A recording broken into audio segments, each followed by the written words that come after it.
اچھا بھائی، انڈیا سے کسی نے پوچھا شادی شدہ کے ساتھ بدکاری کرنا زیادہ بڑا گناہ ہے یا کنواری کے ساتھ؟ دونوں کے ساتھ بہت بڑا گناہ ہے، شادی شدہ کے ساتھ تو اور بھی زیادہ بڑا گناہ ہے، کیونکہ شادی شدہ عورت جب زنا کرتی ہے تو اس کو شریعت میں حکم ہے پتھروں سے مار کے ہلاک کیا جائے، رجم کیا جائے، لیکن یہ کام حکومت کرے گی، کوئی خود سے نہ کر لے یہ کام۔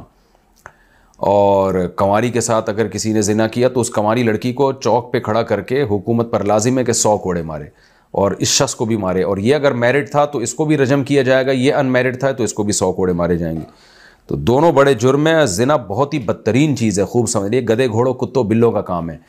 تو انسانیت پہ یہ چیزیں سوٹ نہیں کرتی ہیں، بدنما داغ ہے انسان کے لیے، اور اس کا آخرت میں پتہ چلے گا۔ دنیا تو آج 3 پیس سوٹ ٹائی میں گھوم رہی ہے اور زنا کرتے ہیں، ساری زندگی بدکاریاں کرتے رہتے ہیں، اور پھر بھی وہ مہذب ہی کہلاتے ہیں، پڑھے لکھے ہی کہلاتے ہیں۔ اللہ کے ہاں تہذیب کا معیار کچھ اور ہے، اور خوب سمجھ لے مغربی دنیا اور لبرل اور سیکولر لوگوں کے ہاں تہذیب کسی اور چیز کا نام ہے۔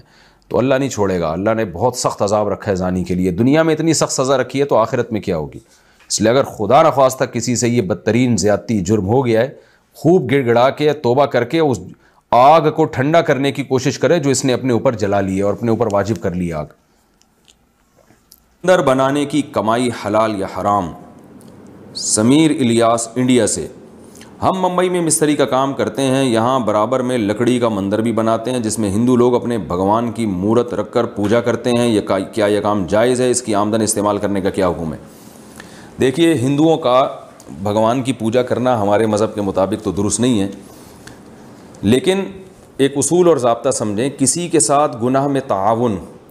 وہ تعاون اس وقت کہلائے گا کہ جب آپ اس کے لیے کوئی ایسی چیز بنا کے دے رہے ہو جو گناہ کے علاوہ کسی اور چیز میں استعمال نہیں ہو سکتی۔ اس کی مثال ہے جیسے چاقو اور چھری بنانا، وہ بہرحال جائز ہے، حالانکہ وہ چاقو اور چھری قتل میں بھی استعمال ہوتا ہے، لوگوں کی گردنیں کاٹنے میں بھی استعمال ہوتا ہے، ڈکیتیوں میں بھی استعمال ہوتا ہے، لیکن اب اس سے یہ نہیں ہوگا کہ چاقو بنانا ہی حرام ہو جائے، اس لیے کہ بنانے والے نے تو اس نیت سے نہیں بنایا، اس نے تو ایک جنرلی ایک چیز بنائی ہے۔